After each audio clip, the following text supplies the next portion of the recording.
यतिबेला भारत र चीन बीच युद्धको कालो बादल मडारिएको छ।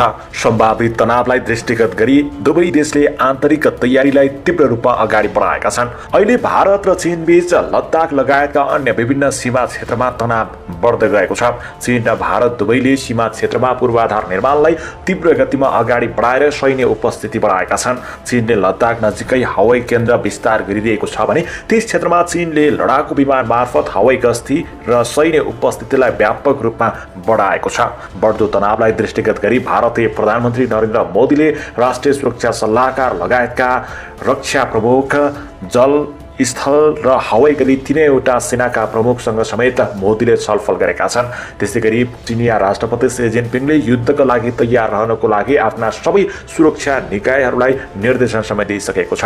भारतले चीनसँग जोडिएको लद्दाखको विवादित क्षेत्रसम्म पूर्वाधार विकास निर्माण गर्न थालेको भन्दै चिनिया पक्षले यसअघि सतर्कता समेत बढाइएको छ। विवादित क्षेत्रलाई भारतले आफ्नो दाबी गर्दै आएको छ। चीनले यसअघि नै उक्त क्षेत्रमा पूर्वाधार विकास गरिसकेको छ। भारतले अहिले त्यस क्षेत्रमा पूर्वाधार विकासलाई तीव्रता पारेको छ, जहाँ हजारौं सैनिक तैनात गरिएका छन्। लद्दाखको विवादित उक्त क्षेत्रमा यी दुई देशको बढ्दो सैन्य उपस्थितिलाई गम्भीरताका साथ हेरिएको छ। भारतले लद्दाखमा चीनसँग जोडिएको सीमा क्षेत्रसम्म रणनीतिक सडकहरूको निर्माण योजना अगाडि बढाएको छ। चीनसँग र 5वटा भारतसँगको सीमा नजिकसम्म हुनेछ। यसबाहेक हवाई केन्द्रहरू स्थापना गर्नेदेखि स्तर उन्नतिसम्मको योजनाका कामहरू समेत अगाडि बढाएको छ।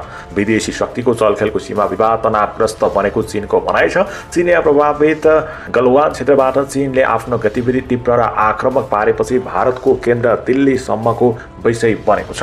चीनले तीनतर्फबाट लाइन अफ कन्ट्रोल पार गरी आफ्नो सैनिक गतिविधि तीव्र पारेको भारतीय सञ्चार माध्यममा बारम्बार खबरहरू आइरहेका छन्। चीनले उक्त क्षेत्रमा आफ्नो दाबी गर्दै आएको छ। यसै विवादका क्रममा भारतले आकस्मिक कन्फरेन्स बैठक मार्फत समेत यसलाई अगाडि बढाएको छ। लकडाउनका कारण भने बैठक स्थगित भएको थियो। बैठक फेरि पनि सुरु भएको छ। यस विषयमा मिश्र सीमा सुरक्षा बलको विषयमा समेत तीव्र रूपमा बैठक अगाडि बढाएको छ। चीन र भारतले आफ्नो क्षेत्र दाबी गरिरहेको पूर्वी लद्दाखमा सीमाङ्कन भने स्पष्ट नरहेको कारण दुवै देशले पेट्रोलिङ तीव्र पारिएको चिनिया सञ्चार माध्यमले समेत उल्लेख गरेको छ। भारतले आफ्नो तीव्रता कम नगरे बेजिङ दिल्लीको सम्बन्धमा असर पुग्ने र डोकलाम स्ट्यान्ड अफ सम्झौतामा समेत धक्का पुग्ने बताइएको छ। सन् 1962 भारत र चीनबीच सीमा विवादका कारण 1 महिना लामो युद्ध भएको थियो। भारत त्यो युद्धमा नराम्रोसँग पराजित भएको त्यस युद्धमा चीनले एकपक्षीय रूपमा युद्ध विराम गर्दै कब्जा गरेको भूभाग छाडेर लाइन अफ एक्चुअल कन्ट्रोलमै फर्किएको थियो। 4057 किलोमिटर लामो सीमा जोडिएको भारत र चीन बीच कतिपय स्थानमा सीमाङ्कन समेत स्पष्ट छैन, जसका कारण समय समयमा दुई देश बीच तनाव उग्र रूपमा बन्ने गरेको छ। सञ्चार माध्यममा दुवै देशको सैनिक सामर्थ्यबारे लेखाजोखा समेत हुने गरेको छ भने विवादमा रहेको स्थलको बारेमा चर्चा हुन थालेको छ। त्रिदेशीय सीमा जोडिएको डोकलाम क्षेत्रमा समेत भारत र चीन बीच तनाव बढेको छ। सडक निर्माण गर्न थालेको स्थानमा भारतीय सैनिकहरूले विरोध गरेपछि चीनले प्रयोगमा नरहेका भारतीय सेनाको 2वटा बङ्कर समेत ध्वस्त बनाएको थियो। त्यसपछि भारतीय सैनिकहरू मानव वाल निर्माण गरेर चिनिया सैनिकलाई रोकेका थिए। चीनले भने त्यस्ता आफ्नो नियमित काममा भारतीय पक्षबाट अवरोध उत्पन्न गरेको भन्दै चिनिया सैनिक फिर्ता लैजान भन्दै आएको छ। चीनले विवाद भएको स्थान नजिकै रहेको नाथुला भन्ज्याङ हुँदै भारतीय तीर्थयात्रीलाई मानसरोवर यात्रामाथि रोक लगाएको छ। प्राकृतिक र रणनीतिक राजनीतिक रूपमा तनावको क्षेत्र म्यानमारदेखि अफगानिस्तानसम्म फैलिएको हिन्दको हिमालयको गर्भ र सतह प्राकृतिक र राजनीतिक कारणले संसारकै उच्च जोखिमयुक्त क्षेत्रमा पर्छ। इन्डो अस्ट्रेलियन र युरोसियन टेक्टोनिक प्लेटको टकरावबाट सञ्चित भएको शक्ति कुन समय भूकम्पको रूप लिने हो र तहस नहस बनाउने हो ठेगान छैन। त्यसैगरी चीन, भारत र पाकिस्तान बीच स्पष्ट सीमाङ्कनको नभएका कारण परमाणु हतियार युक्त यी देशबीच जुनसुकै समयमा पनि युद्ध सुरु हुन सक्ने ठूलो जोखिम छ। कहाँ छ त विवाद? चीनले भारत उत्तर पूर्वी अरुणाचल प्रदेशमाथि समेत दाबी गरेको छ। बेजिङले यस क्षेत्रलाई दक्षिणी तिब्बती क्षेत्र भएको बताउँदै आएको छ। सन् 1914मा भारतीय सहर सिमलामा भएको बेलायत र तिब्बत बीचको सम्झौता पछि सो भूभाग उनीहरूको नियन्त्रणमा आएको हो। चीनले सिमला सम्झौतालाई कहिले पनि मान्यता दिएको छैन। त्यसो त चीन कमजोर भएको समयमा त्यस समयमा साम्राज्यवादी देशहरूले उसको धेरै भूभाग खोसेको आरोप चीनले लगाउँदै आएको छ। यसमा रुस, जापान, बेलायत, पोर्चुगल लगायतका देशको समर्थन रहँदै आएको छ। चीनले अपमानको समाप्ति भन्ने गरेको त्यस समयमा भएको सम्झौता मान्न अस्वीकार गर्दै आएको छ, जसका कारण धेरै देशसँग विवाद देखिएको छ। यसअघि तिब्बती धर्मगुरु दलाई लामाको हिमाञ्चल भ्रमणले समेत चीनले चिट्याएको छ, जसका कारण चीनले अरुणाचल प्रदेशको विभिन्न स्थानको नाम चिनियाकरण गरेको छ।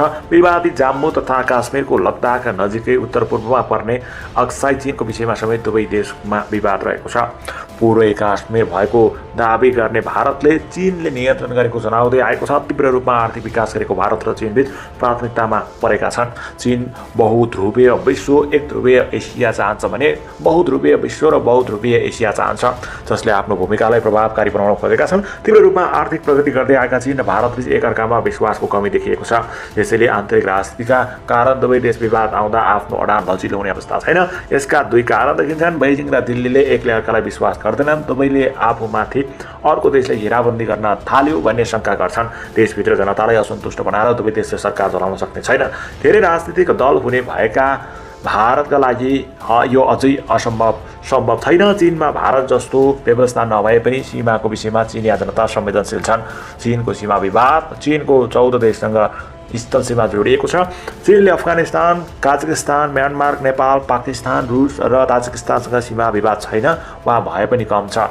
अहिले भारतसँग सबैभन्दा ठुलो विवाद छ भने भुटानसँग केही विवाद देखिन्छ। स्थल मार्ग नभएर चीनको जापान, दक्षिण कोरिया, फिलिपिन्स र भियतनामसँग पनि जलसीमा जोडिएको छ। ती मुलुकसँग चीनको जलसीमा विवाद छ।